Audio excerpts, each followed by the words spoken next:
The consciousness of plants, fungi, and non-human systems. We've all been taught that consciousness, real intelligence, needs a brain, that complex thoughts, memories, and chats are reserved for creatures with a central nervous system. But what if the smell of freshly cut grass isn't just a smell, but a scream? And what if the ground under your feet is buzzing with a biological internet that makes our own look clumsy? Get ready to question everything you thought you knew about life itself, because we're finding a hidden world of communication and intelligence in places we were taught to ignore. For centuries, we've had plant blindness, seeing the green world as little more than a pretty, static backdrop to our own busy lives. But science is finally pulling back that curtain, and what it's revealing is a reality far more complex and connected than we ever dreamed. The problem has always been our definition of intelligence, a definition with a serious animal kingdom bias. We look for neurons and brains, and when we don't find them, we assume nobody's home. But the conversation is happening all around us. We just need to learn the language. Section 1. The secret language of plants. Let's start with that smell of freshly cut grass. That familiar scent is actually a cocktail of chemical distress signals. It's a plant's way of broadcasting that it's been wounded. Now, to call it a scream is a human analogy. There's no evidence plants feel pain. But it's not just a random chemical release. It's a targeted call to action. These airborne compounds are a language, and when a nearby plant smells these signals, it gets the message loud and clear: danger is here. In response, that neighboring plant can kick its own defenses into high gear, maybe by making its leaves taste bitter and toxic to whatever's on the attack. Think about that. One plant gets munched on, and the whole neighborhood battens down the hatches. This isn't passive. It's a dynamic, responsive communication network. And the language is incredibly specific. Scientists have found the chemical message changes depending on the threat. The warning for a caterpillar attack is different from the one for a fungal infection. Some plants, like corn, can even send out a specific SOS that attracts the enemies of their enemies. When a caterpillar starts chewing, the corn plant pumps out a scent that's like a GPS beacon for parasitic wasps, which then fly in and lay their eggs inside the caterpillar. It's a multi-species alliance, brokered by a silent chemical language. This chatter isn't limited to the air. Plants also talk through their roots, sending signals through the soil. They can even recognize their own relatives, sharing resources and information with them. A mother tree, for instance, can shuttle nutrients to its seedlings through underground networks, helping them survive. It's a level of social complexity we're only just beginning to understand. Section 2. Memory without a mind. Okay, so they can communicate. But can they remember? The question seems ridiculous in the old way of thinking. Memory needs a brain, right? Yet, experiments are showing that plants have a remarkable form of something that looks a lot like memory, encoded not in neurons, but in their very biology.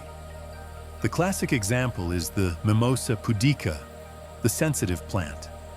Touch its leaves, and they snap shut. But what happens if you repeatedly drop the plant without actually hurting it? The first few times, the leaves fold, but after a while, the plant seems to learn that the drop isn't a threat and stops reacting. It habituates. And this isn't just exhaustion. It will still close its leaves if you touch it, showing it can distinguish between different things happening to it. This adaptive response can last for weeks. Scientists are careful not to call this conscious memory, like you or I have. It's a physiological adaptation, but it's still a way of learning from the past to better deal with the future. So how do they do it? One speculative idea is the root-brain hypothesis, which suggests that the thousands of root tips in a plant's system act as a sort of decentralized command center, integrating information to guide growth. It's a controversial analogy, not accepted by most biologists, but it helps us imagine how intelligence might work without a brain. This ability to remember the environment is key for survival. A plant has to track the seasons, knowing when winter is over and it's safe to flower. It has to follow the sun. These aren't just pre-programmed instructions. They are dynamic adjustments based on past experience. It definitely challenges our definition of learning. Section 3, the wood wide web. As incredible as plant intelligence is, it's often powered by an even more mysterious kingdom, fungi. Right under our feet lies a vast, intricate network that makes our internet look basic. It's been nicknamed the wood wide web, a sprawling, subterranean system of fungal threads, or mycelium, that connects plants and trees, sometimes across an entire forest. This network isn't just a passive pipeline.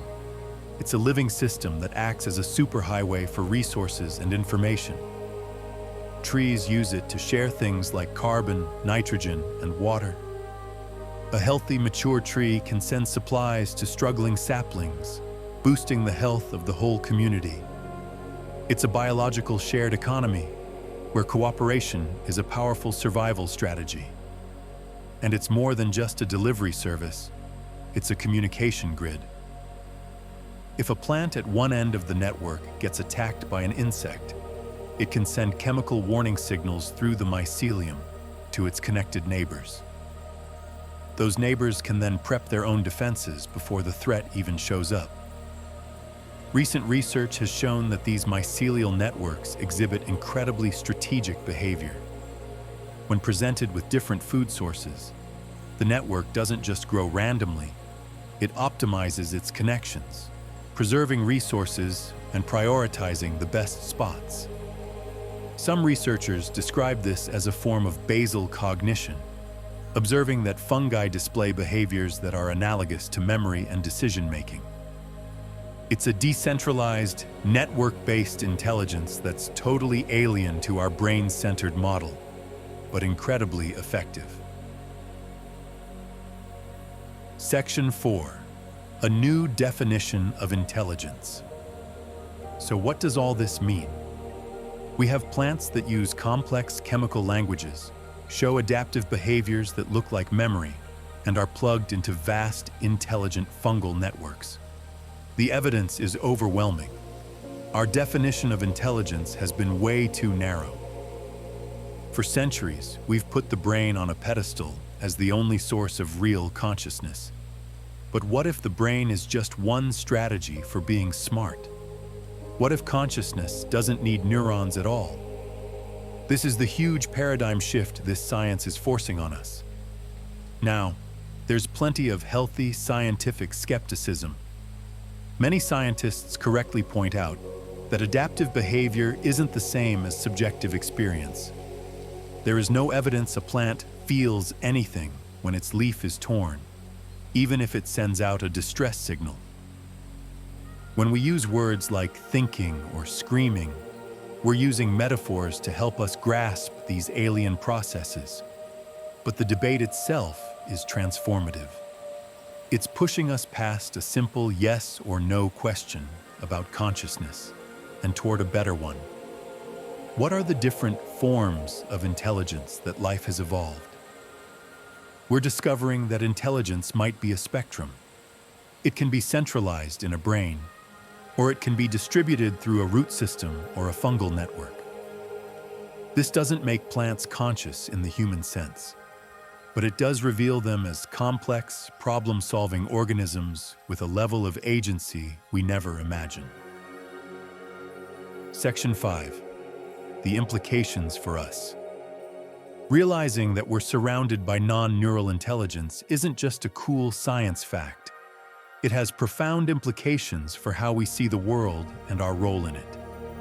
For millennia, we've acted like we're the only smart ones here, treating the rest of nature like a collection of objects to be managed or used. This new understanding shatters that worldview. If a forest is a community of communicating, cooperating individuals, that changes forestry.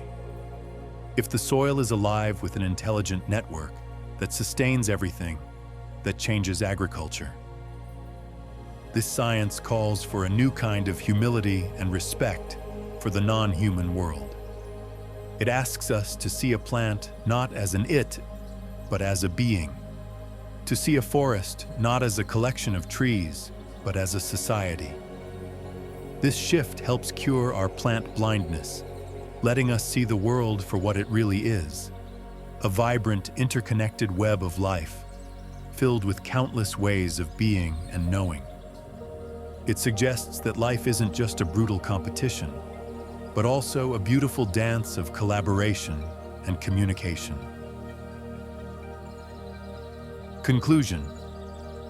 We started with the old assumption: consciousness needs a brain. We've journeyed through a world of talking plants, learning vines, and strategic fungi, and arrived at a new, more expansive view. We're realizing that life is far more creative and intelligence far more diverse than we ever gave it credit for. We are on the edge of a revolution in biology that's changing not just what we know, but how we think about knowing itself. The ultimate question isn't about them, but about us. If life in its many varied forms is intelligent all around us, how does that change the way we live? If this shifted your perspective today, consider subscribing for more deep dives into the hidden nature of reality. And I'd love to read your thoughts in the comments. What does this new science of plant and fungal intelligence mean to you?